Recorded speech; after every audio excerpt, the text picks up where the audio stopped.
Fala moçada, tudo bom? Vamos lá, vamos retomar as aulas de história. Hoje nós falaremos do ciclo do ouro do Brasil.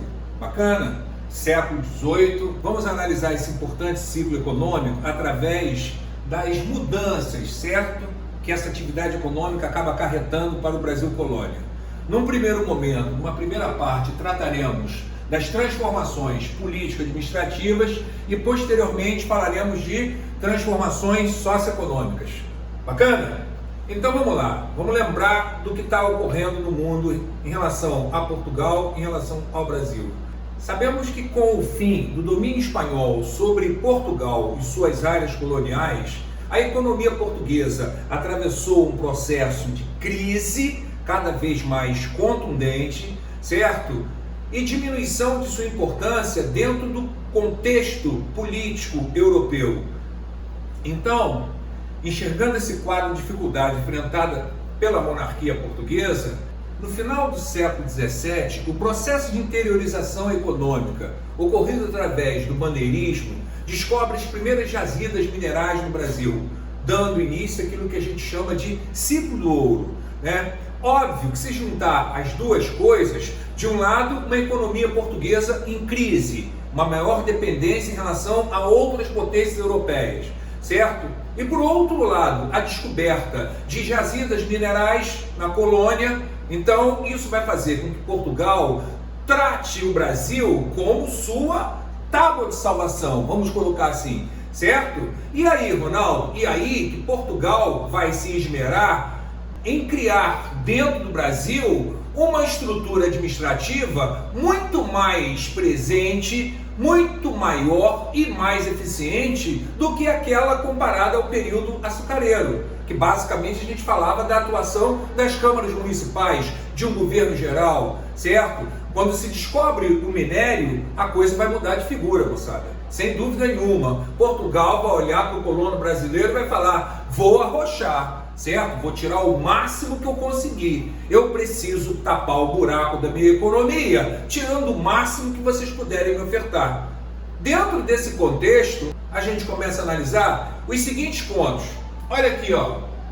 Se eu vou criar uma ação de maior controle, uma maior preocupação de tributar, de evitar o extravio, o roubo e o contrabando, eu preciso criar órgãos administrativos que atendam a esses objetivos, né? Aí eu tenho aqui, ó, em vez de só uma Câmara Municipal, né, eu terei órgãos verdadeiramente representativos dos interesses metropolitanos dentro do Brasil, né? O principal deles, representando direto a vontade do rei, a Intendência das Minas, órgão diretamente vinculado ao rei, que tinha basicamente as seguintes atribuições: distribuir terras para a exploração do ouro, cobrar tributos e fiscalizar de uma maneira geral a ação dos mineradores. Outro órgão importante, os registros, né? Nas estradas do ouro e nas regiões mineradoras, né, funcionavam como postos de fiscalização e tributavam pessoas e mercadorias que circulavam nas regiões mineradoras, correto? Também tínhamos as casas de fundição. Devemos lembrar que boa parte do ouro que circulava no Brasil era o chamado ouro de aluvião, ouro em pó. Isso facilitava muito o contrabando, o extravio, o roubo do ouro, né? As pessoas colocavam ouro no cabelo, em outras partes do corpo, os famosos santinhos do pau oco. A galera dava um jeito de burlar a vigilância da metrópole. E sabendo disso, a metrópole, para evitar essa ação contrária a seus interesses e tornar mais eficaz a cobrança dos devidos impostos, ela obrigou que esse ouro fosse fundido, né? Por isso casas de fundição, onde esse minério era fundido numa barra que era identificado com o selo da metrópole e automaticamente era cobrada a parte do Estado português, 20%, o chamado quinto real, correto? Outro órgão importante, a Intendência dos Diamantes. No Arraial do Tijuco, atual Diamantina, são encontradas importantes jazidas, né? Os diamantes tinham um calculável valor naquela época, certo? E eles vão criar uma intendência específica para a extração das pedras, né? De tão importante que era, tá? Em relação à intendência, à exploração desses diamantes, seria legal que vocês lembrassem para os concursos de duas formas de comercialização, extração e comercialização dessas pedras. Num primeiro momento, é formado chamado sistema de contratação, onde o contratador era nomeado pela metrópole e ele passava a ter o direito exclusivo de comercializar essas pedras, certo? Provavelmente isso não deu certo, deve ter rolado aí, né? Aquela famosa corrupção, desvio, roubo, aquele papo todo. E a metrópole, para evitar isso, endureceu a jogada e transformou o Arraial do Tijuco num verdadeiro campo de concentração de extração de diamantes. Vou brincar assim, né? Real extração do diamante, o verdadeiro estanco, quando a metrópole monopoliza uma determinada atividade econômica dentro desse período colonial, certo? E aí a metrópole terá a exclusividade, a incumbência de organizar a extração dos diamantes, correto?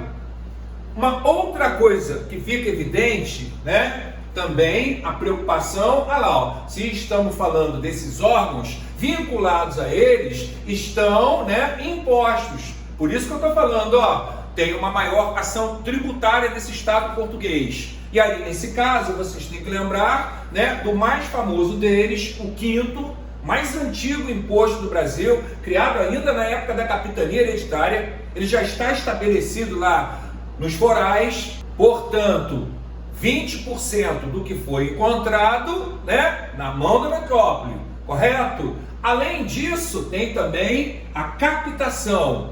Captação com I mesmo, certo? Que é de capta, é de cabeça, certo? Normalmente a cobrança de 17 gramas de ouro por cada escravo que atua nessa região mineradora, correto?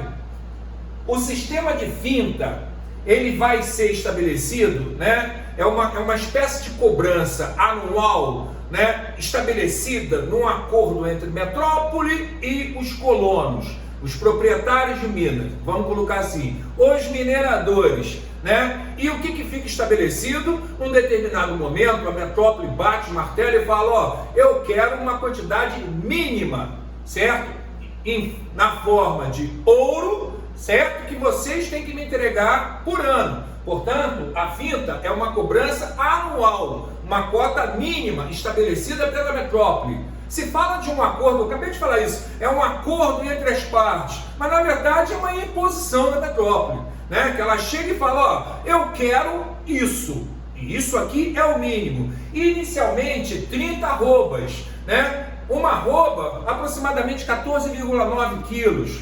Por volta de 1750, né, o governo português vai estabelecer uma cobrança mínima de 100 arrobas, o que significa aproximadamente 1,5 toneladas de ouro que a região mineradora tinha que ofertar para Portugal. E aí chama a atenção de uma coisa, nesse momento a produção aurífera no Brasil já está em decadência, e exatamente na hora que a produção é decadente, Portugal, na sua fome de taxar, vai cobrar mais daqueles proprietários de mina.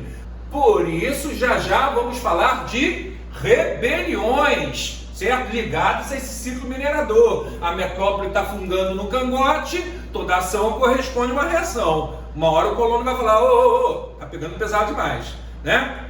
O que mais, Ronaldo? Aqui, ó, esse sistema de finta, eu acabei de falar, no final ele já está em 100 arrobas, ouro para dedéu. E aí, Ronaldo, você acabou de falar que quando isso é estabelecido, a produção aurífera está decadente, em algum momento eles conseguiram pagar essa cota? Não.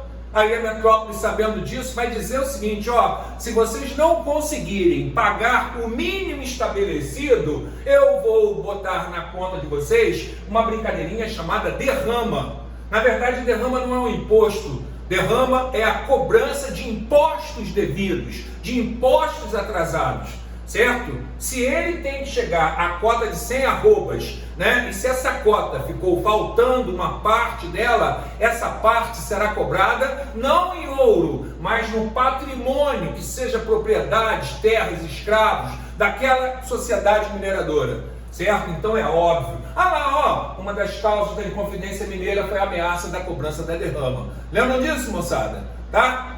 Tem outras ações político-administrativas que ficam evidentes nesse processo? Tem sim. Aqui, ó. Criação de novas capitanias. Estou dando exemplos para vocês. Minas Gerais, Goiás, Mato Grosso, algumas delas. Por que isso, Ronaldo? Para tornar mais eficiente a ação administrativa, o controle, a taxação, certo? Vilas e povoados estão sendo criados cada vez mais no interior do Brasil. Portanto, a divisão administrativa facilitaria essa ação de vigilância, certo? De taxação por parte do Estado português.